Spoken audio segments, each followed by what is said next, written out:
नमस्कार दोस्तों, कैसे हैं आप। मैं हूं सुरेश और आप देख रहे हैं टेक्सटाइल एडवाइज़र। दोस्तों, आज हम आपको बताने वाले हैं कि स्पिनिंग के अंदर कार्डिंग प्रोसेस क्या होती है, कार्डिंग प्रोसेस का ऑब्जेक्टिव क्या होता है, कार्डिंग प्रोसेस कैसे होती है, ऑटो लेवलर क्या होते हैं गाइस। इन सब टॉपिक्स के ऊपर मैं आपसे डिटेल में डिस्कस करने वाला हूं।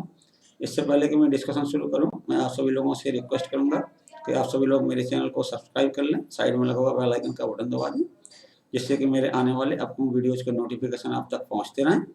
तो गाइस, चलिए डिस्कशन शुरू करते हैं। पहले तो मैं आपको ब्रीफ में बताता हूं कि एक्चुअल में कार्डिंग की परिभाषा क्या होती है।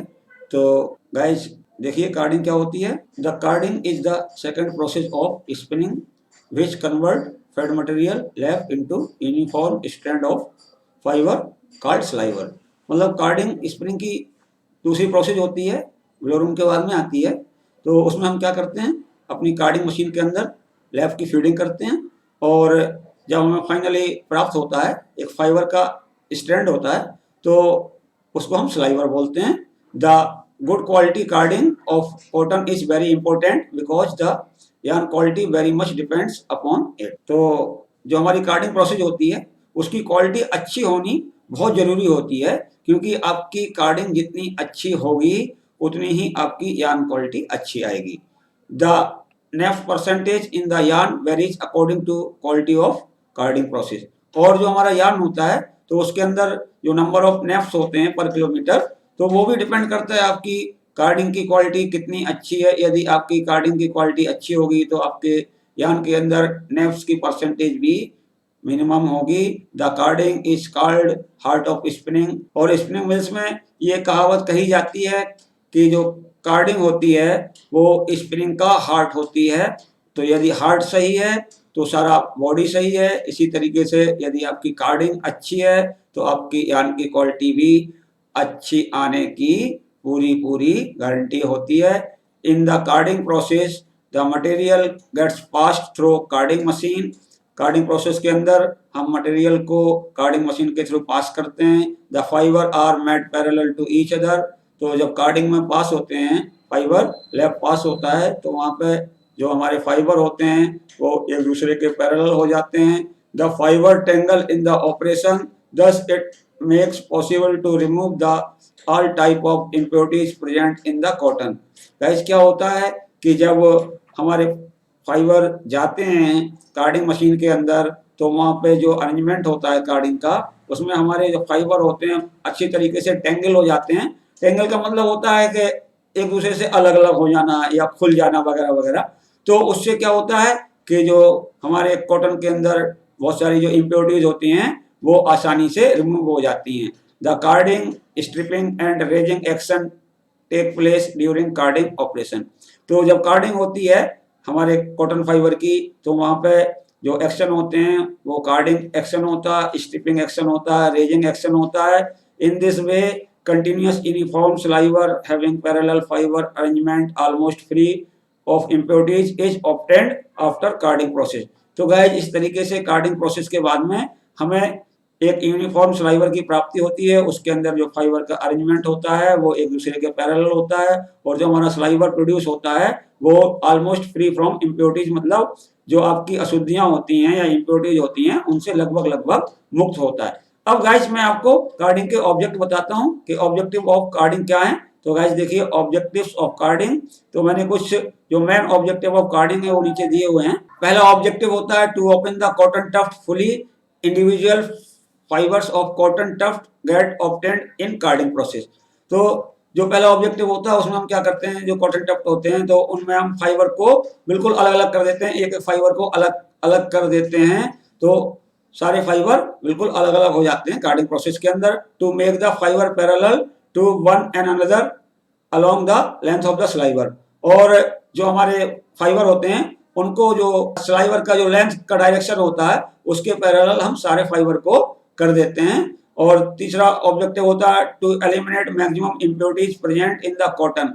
और जो हमारे कॉटन के अंदर बहुत सारी इम्प्योरिटीज होती हैं तो उनको मैक्सिमम लेवल तक हम उनको एलिमिनेट कर देते हैं। To achieve higher degree of cleanliness, today carding machine achieves 90 to 95% degree of cleanliness।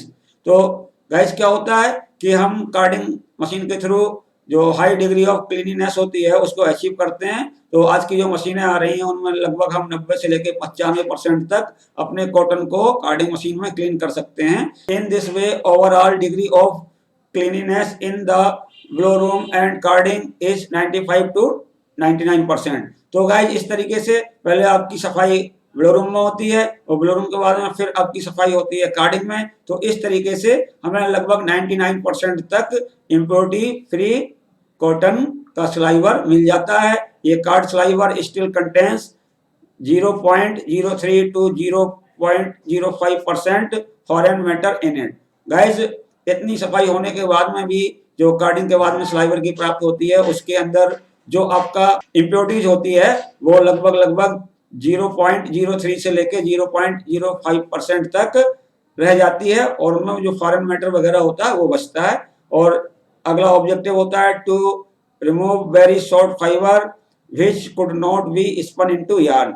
और गाइस कार्डिंग का एक ये भी ऑब्जेक्टिव है कि जो हमारे कॉटन के अंदर बहुत सारे शॉर्ट फाइबर होते हैं वो यार्न के साथ में स्पन नहीं हो सकते हैं ड्यू टू शॉर्ट लेंथ, तो उनको कार्डिंग में हम रिमूव करते हैं। और गाइस देखिए यहाँ पे to remove all the neps present in the material generating in the previous process like blow room and mixing. Guys जो हमारी कार्डिंग प्रोसेस होती है उसका एक ऑब्जेक्टिव ये भी होता है कि जो ब्लो रूम डिपार्टमेंट के अंदर हमारे कॉटन के अंदर जो नेफ्स जनरेशन होता है उसको भी बाहर निकालना, तो वो एलिमिनेट करता है कार्डिंग के दौरान सारे नेफ्स को to blend the fibres and to achieve fibre to fibre mixing.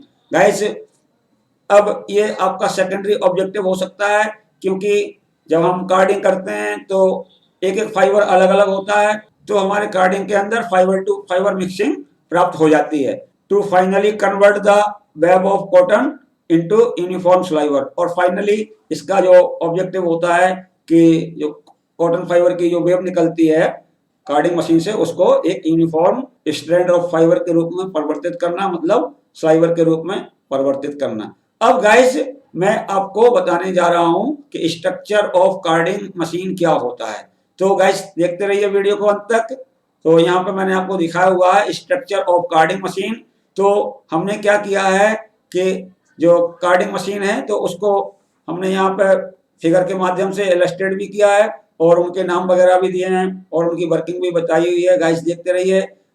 सबसे पहला पार्ट होता है पाइप डक्टिंग और दूसरा होता है क्यूट फीड और फिर होता है transport roller, feed arrangement, licker in, suction duct, main cylinder, carding segment, flat, cleaning unit, grid और cover plate, doffer, stripping device या stripping knife, calender roller, sliver can. तो गाइस ये है आपकी कार्डिंग मशीन का जो पार्ट होते हैं वो हमने यहाँ पे बताए हुए हैं। तो गाइस आप इस पिक्चर के माध्यम से भी देख सकते हैं। यहाँ पे मैंने सारे पार्टों के नाम बताए हुए हैं, यहाँ पे आप इजीली देख सकते हैं कि कौन से पार्ट होते हैं, क्या होता है। अब गाइस मैं डिफरेंट पार्ट की जो वर्किंग है वो मैं आपको एक्सप्लेन करता हूँ। तो गाइस देखते रहिए। Working procedure of carding machine. तो मैंने working procedure of carding machine को अलग अलग सिस्टम में दिया हुआ है। तो गाइस देखते रहिए कि कैसे आपकी मशीन वर्क करती है। सबसे पहला होता है क्यूट फीड सिस्टम। तो क्यूट फीड सिस्टम का काम क्या होता है गाइस कि जो ब्लो रूम लाइन से आपका जो कॉटन आता है उसको हम डायरेक्ट डक्टिंग की सहायता से, सक्शन पाइप की सहायता से अपनी जो मशीन होती है कार्डिंग की उसके अंदर फीड करते हैं कॉटन को और एक कांस्टेंट रेट पे करते हैं कि कितना कॉटन पर मिनट फीड होना चाहिए, वो सब वहां पर अरेंजमेंट होता है। तो गाइस देखिए यहाँ पे the fibre made to be feed in the carding require high degree of evenness. तो जो हम फाइबर का मैट या जिसको लैब भी बोलते हैं, तो कभी कभी तो लैब हमें ब्लो रूम से बन के मिल जाता है, बट आज की तारीख में जो मोस्ट मॉडर्न मशीन होती हैं उनमें हम डायरेक्ट फीड करते हैं ब्लो रूम लाइन से। तो वहाँ पे जो फाइबर का जो मैट होता है वो बनता है क्यूट फीड में और वो मैट आपका कार्डिंग को सप्लाई किया जाता है। तो उसकी जो यूनिफॉर्मिटी है वो अच्छी होनी चाहिए। This evenness of fibre mat ensure the consistent opening and carding. तो यदि आपका जो फाइबर का मैट जितना इवननेस उसकी अच्छी होगी उतनी उसकी जो ओपनिंग और उसकी जो कार्डिंग एक्शन होगा वो कंसिस्टेंटली होगा। This evenness is obtained through using the chute feed system. और जो हम फाइबर के मैट की इवननेस प्राप्त करते हैं वो क्यूट फीड सिस्टम से करते हैं। The main objective of cute feed system is to maintain continuous and consistent feeding of fiber sheet of a uniform packing density and uniform linear density weight per unit length to the carding machine। तो जो हमारी cute feed system होता है तो उसका जो main objective होता है कि वो एक तो कॉटन फाइबर की जो शीट होती है तो उसकी कंटिन्यूस सप्लाई को बनाए रखता है, और दूसरा ये होता है कि वो हमारा जो फाइबर का मैट होता है उसकी यूनिफॉर्मिटी को बनाए रखता है, और जो हमारा कॉटन का मैट होता है या कॉटन की शीट होती है उसकी जो लीनियर डेंसिटी होती है या वेट पर यूनिट लेंथ होता है तो उसको हमेशा मेंटेन करके रखता है।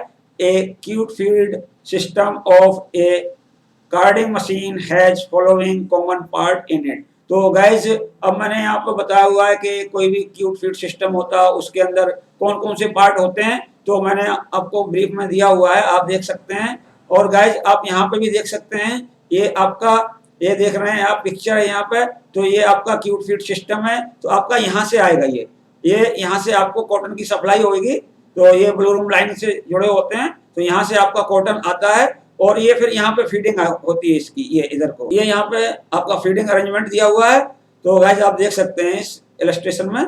और गाइस अब देखिए यहाँ पे, तो मैं आपको पार्ट बता रहा था क्यूट फीड सिस्टम के। तो पहला होता है high volume upper trunk, integrated air volume separator, feed roll electrically coupled to the feed roll of the card, segment tray to secure clamping, opening roll with pins, closed air circuit with integrated fan, self cleaning air outlet comb। तो guys ये होते हैं आपके cute feed के जो part होते हैं वो हैं। अब गाइस मैं आपको बताता हूँ फीडिंग सिस्टम के बारे में कि जो हमारा फाइबर मैट होता है मशीन के अंदर कैसे जाता है। ये आपका जो क्यूट फीड सिस्टम होता है वो तो आपकी जो कॉटन की मैट होती है या कॉटन की जो शीट होती है उसको लाता है, आपके जो फीड रोलर है वहां तक लाता है या मशीन तक लाता है। इसके बाद में आपका जो रोल होता है वो फीडिंग सिस्टम का होता है, तो मशीन के अंदर एक फीडिंग सिस्टम लगा होता है। The uniform fibre mat coming out from the chute feed system is supplied to the carding machine with the help of feed roller. तो गाइस जो हमारी कार्डिंग मशीन होती है उसके अंदर फीड रोल लगा होता है, तो उस फीड रोल की सहायता से हम जो कॉटन का मैट होता है उसको आगे की तरफ बढ़ाते हैं, मतलब कार्डिंग मशीन में हम फीड करते हैं। द लीनियर डेंसिटी और weight per metre of the fibre mat typically ranges from 400 to 1000 gram per metre means किलोटेक्स। तो गाइस जो हमारा कॉटन का जो मैट आता है, फाइबर का जो मैट आता है, तो उसका जो वेट होता है लगभग होता है वो 400 ग्राम से लेके 1000 ग्राम पर मीटर तक होता है।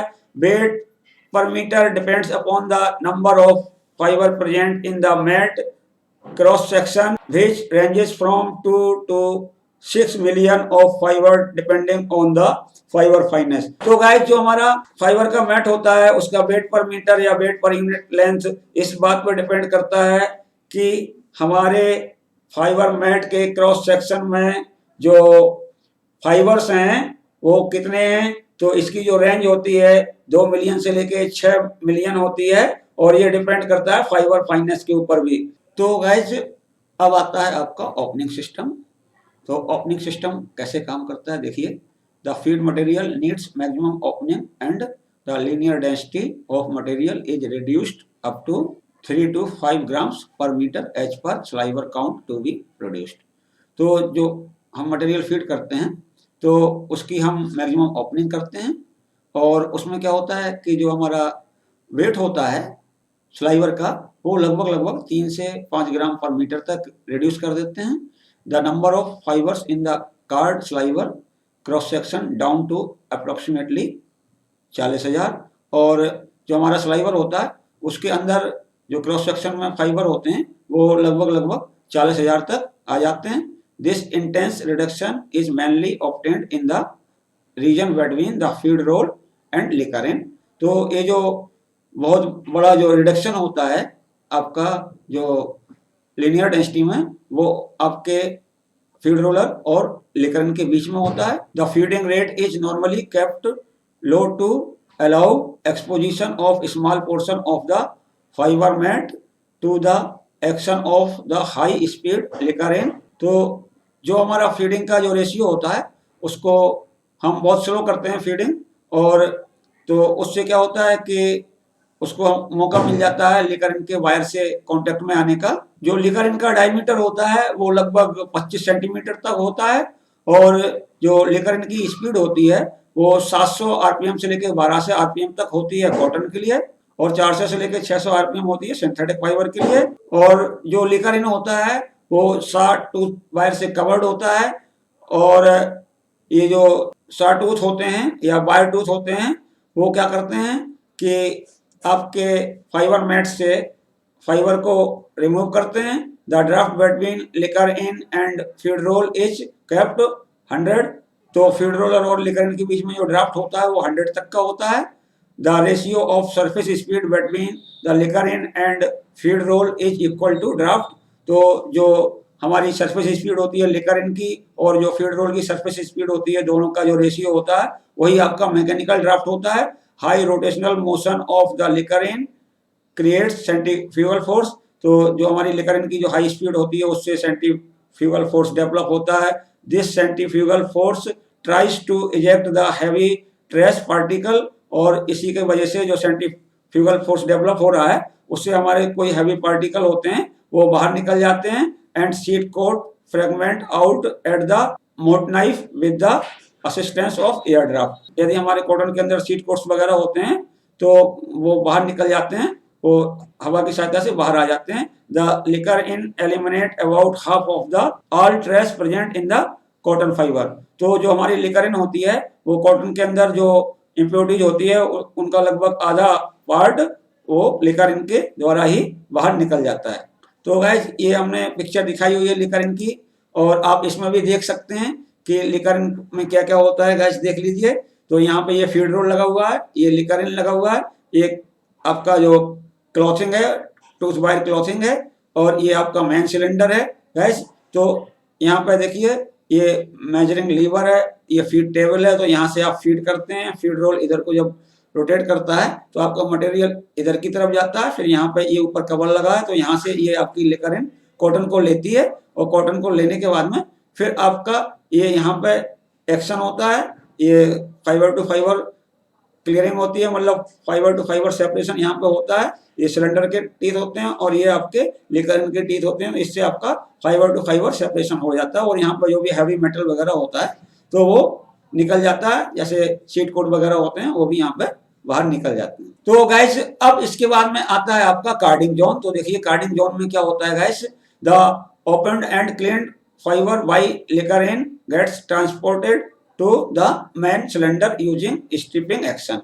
तो गाइस जो भी हमारे ओपन और क्लीन फाइबर होते हैं जो लिकरिन से प्राप्त होते हैं, लिकरिन से पास होने के बाद में उनको हम ट्रांसफर करते हैं मेन सिलेंडर की तरफ, और the cylinder strip the fibre from licker in. जो सिलेंडर होता है तो वो लिकरिन से फाइबर की स्ट्रिपिंग करता है। Now this fibre begins to travel between cylinder and flat. जब सिलेंडर पे आते हैं तो सिलेंडर से फिर वो लिकरिन की तरफ मूव करते हैं। This area is called carding zone. तो जो सिलेंडर और फ्लैट के बीच का जो एरिया होता है उसको हम कार्डिंग जोन कहते हैं। The surface speed of main cylinder is kept higher than the licker in to perform fibre removal by main cylinder from licker in. हम इसमें क्या करते हैं कि जो हमारा मेन सिलेंडर होता है उसकी सरफेस स्पीड हम लिकरिन के स्पीड से ज्यादा रखते हैं, तो उससे स्ट्रिपिंग एक्शन होता है लिकरिन से सिलेंडर की तरफ। The surface speed of licker in varies between 700 to 950 metres per minute. तो जो लिकरिन की जो सरफेस स्पीड होती है वो 700 से लेकर 950 मीटर्स पर मिनट होती है। The surface speed of cylinder ranges from 1000 metre per minute to 2400 metres per minute. तो गाइस जो हमारा मेन सिलेंडर होता है उसकी surface speed 1000 metres per minute से लेकर 2400 मीटर्स पर मिनट होती है। और गाइस जो हमारा सिलेंडर होता है मेन सिलेंडर होता है उसका डायमीटर 1290 mm होता है, और वो 260 आरपीएम से लेके 600 आरपीएम तक रोटेट करता है। In this way the draft varies between 1.5 to 2.5। मतलब जो हमारा ड्राफ्ट होता है वो वेरी करता है 1.5 से लेकर 2.5 तक कार्डिंग जोन के अंदर। The carding action with the cotton tuft take place between cylinder and flat region. तो जो कार्डिंग एक्शन होता है वो सिलेंडर और जो फ्लैट होता है उसके बीच में होता है। According to carding principle, carding action takes place when two surface having wire inclined in opposite direction and rotating in opposite direction, one surface passes other point against point। तो guys ये जो carding action होता है तो इसका एक principal होता है कि कार्डिंग एक्शन तभी होता है जब हमारे जो दो मूविंग सरफेस हैं वो मूव कर रहे हैं, एक तो वो अपोजिट डायरेक्शन में मूव कर रहे हैं दोनों सरफेस, और दूसरा ये होता है कि वहां पे जो वायर होते हैं, जो वायर टीथ होते हैं या क्लॉथिंग के जो वायर होते हैं, उनका जो इंक्लिनेशन है वो भी अपोजिट डायरेक्शन में होना चाहिए, तभी आपका कार्डिंग एक्शन परफॉर्म किया जाता है। The flats are the bar which are covered with wire clothing. तो जो फ्लैट्स होते हैं वो बार होते हैं और उनके ऊपर वायर क्लॉथिंग होती है। These flats rotate at very slow speed in the opposite direction of cylinder rotating at high speed। तो गाइस क्या होता है इस कार्डिंग जोन में कि हमारा जो सिलेंडर होता है वो हाई स्पीड पर रोटेट करता है और हमारा जो फ्लैट होता है वो बहुत स्लो स्पीड पे मूव करते हैं। The speed of the flat varies within the range of 8 to 20 centimetres per minute. तो जो हमारा फ्लैट होता है वो बहुत स्लो स्पीड में चलता है, उसकी जो स्पीड होती है, सरफेस स्पीड होती है 8 से लेके 20 सेंटीमीटर्स पर मिनट होती है। Both are closely set to each other, और इनकी जो सेटिंग होती है फ्लैट की और सिलेंडर के बीच की जो क्लियरेंस होती है वो बहुत कम रखी जाती है, बहुत क्लोज सेटिंग होती है। The clearance between flat and cylinder is set by considering following factor.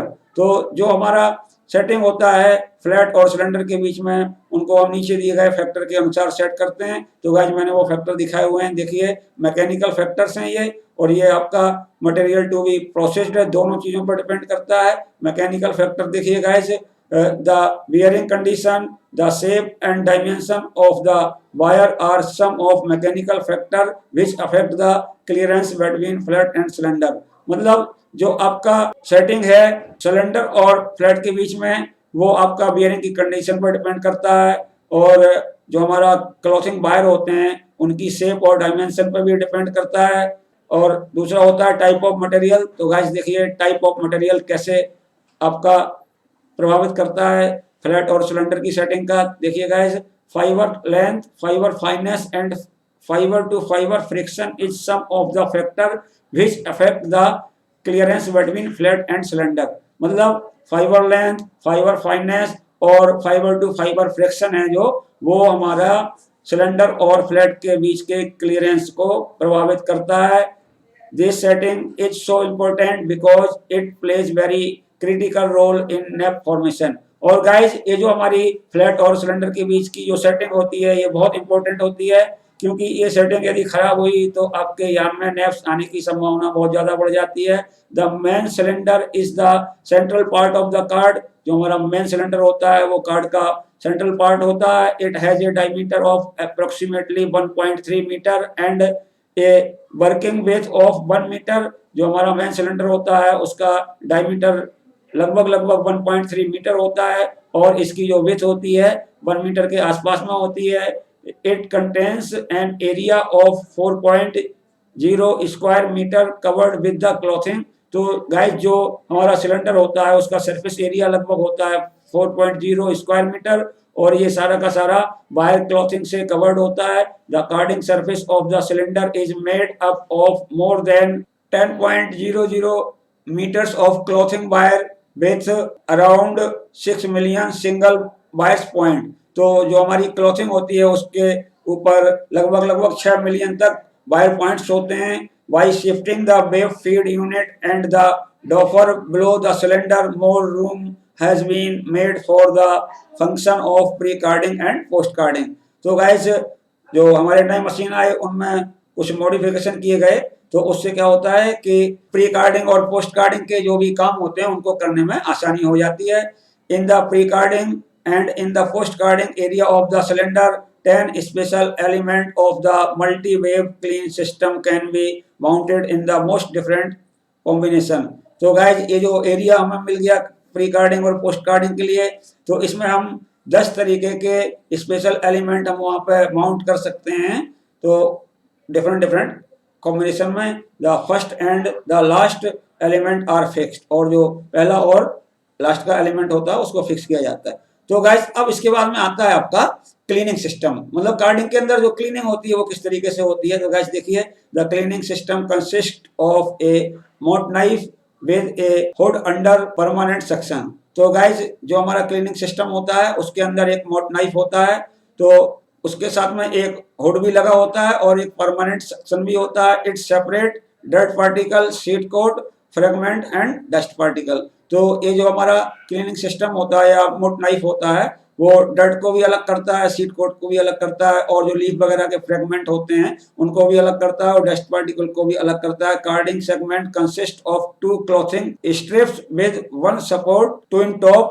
तो जो कार्डिंग सेगमेंट होता है तो उसके अंदर 2 क्लॉथिंग स्ट्रिप होते हैं और एक सपोर्ट होता है twin top. A number of different clothing type and point population are available depending upon the installation and the raw material। तो ये जो हमारे क्लॉथिंग स्ट्रिप्स होते हैं तो इनके ऊपर डिफरेंट डिफरेंट टाइप के जो क्लॉथिंग यूज करे जाते हैं, तो उनके अंदर अलग अलग तरीके के बायो पॉपुलेशन भी हो सकते हैं। तो वो मटेरियल पर भी डिपेंड करता है, इंस्टॉलेशन पर भी डिपेंड करता है दोस्तों। अब आता है गाइस हमारा डॉफिंग सिस्टम। तो देखिए डॉफिंग सिस्टम कैसे होती है। The fiber comes out of carding region in the form of a thin wave। तो जब हमारी कार्डिंग एक्शन पूरा हो जाता है तो वो जब बाहर निकलता है तो एक फाइबर की वेव के रूप में होता है। The weight of carding wave depends upon setting of flat versus cylinder, carding speed, type of wire clothing used on the both cylinder and flat. तो जो हमारा वेव निकल के बाहर आ रहा होता है उसका वेट पर मीटर या वेट पर यूनिट लेंथ होता है, वो डिपेंड करता है कि जो हमारी सेटिंग है फ्लैट और सिलेंडर के बीच में वो क्या है, कार्डिंग की स्पीड क्या है, और जो हमारा वायर क्लॉथिंग है उनका टाइप क्या है, तो उसके ऊपर डिपेंड करता है guys. Formed web is stripped from the main cylinder by another cylinder called a doffer. तो जो सिलेंडर के ऊपर हमारा जो मटेरियल आता है, कॉटन आता है, तो उसको हम एक रोलर की सहायता से उसको हम सिलेंडर से हटाते हैं, तो उसको हम डॉफर बोलते हैं। It has diameter of 700 mm, doffer का डायमीटर 700 mm होता है, and rotates at up to 96 RPM। और जो हमारा डॉफर होता है उसकी जो स्पीड होती है 96 RPM होती है। Since doffer rotate at very low surface speed in comparison of main cylinder, क्योंकि हम ऊपर आपको बता भी चुके हैं कि हमारी सिलेंडर की स्पीड हाई होती है, उसके अगेंस्ट में जो हमारा डॉपर होता है वो बहुत कम स्पीड पर चलता है। 10 condensation effect result in the wave. तो इस तरीके से जो हमारी कॉटन की वेव निकल के आती है उसमें कंडेंसेशन का इफेक्ट आ जाता है। The fibre web is stripped from the doffer using a stripper roller. तो गाइस अब हम डॉफर से जो हमारी फाइबर वेव आ रही होती है उसको स्ट्रिपर रोलर की सहायता से निकालते हैं। It is then passed through a pair of squeezing और crush roller before it is finally accumulated which wise into a fibre stand form. तो गाइस जब स्ट्रिपर रोलर से आता है हमारा वेव, इसके बाद में वो एक स्क्वीजिंग रोलर या क्रश रोलर से पास होता है। The calender roll compress the fibre strand to provide better integrity and stable flow of material. इसके बाद में जो हमारा फाइबर का स्ट्रैंड होता है वो कैलेंडर रोलर से पास होता है, तो उसकी इंटीग्रिटी होती है वो इम्प्रूव हो जाती है, स्टेबिलिटी भी इम्प्रूव हो जाती है, जिससे कि हमारा मटेरियल का फ्लो अच्छा होता है। गाइस अब इसके बाद में आता है कॉइल फॉर्मेशन सिस्टम। तो देखिए गाइस कॉइल फॉर्मेशन सिस्टम क्या होता है। द फाइबर स्ट्रैंड और cut fibre proceeds upward over guide pulley, then it enter into the coiling formation system. तो जब हमारा स्लाइवर निकलता है कैलेंडर रोलर से तो उसके बाद में वो ऊपर की तरफ जाता है। तो जब ऊपर की तरफ जाता है तो वो कॉइलिंग सिस्टम में या कॉइल फॉर्मेशन सिस्टम में एंटर करता है। The coil formation system has a trumpet guide. तो जो कॉइल फॉर्मेशन होता है उसमें एक ट्रम्पेट गाइड होती है तुरई की तरह से, and A second pair of calendar roller, और वहां पे एक कैलेंडर रोलर का दूसरा पेयर भी होता है। This calendar roller sends the sliver into the sliver can. तो ये जो कैलेंडर रोलर होते हैं वो स्लाइवर को स्लाइवर कैन में भेजते हैं, और ये जो स्लाइवर को भेजा जाता है कैन में, तो वहां पे रिवॉल्विंग ट्यूब लगी होती है, उससे आपकी कॉइल फॉर्मेशन होती रहती है। The sliver farmer is opened bye pushing A push button when sample for optical assessment of wave quality is made.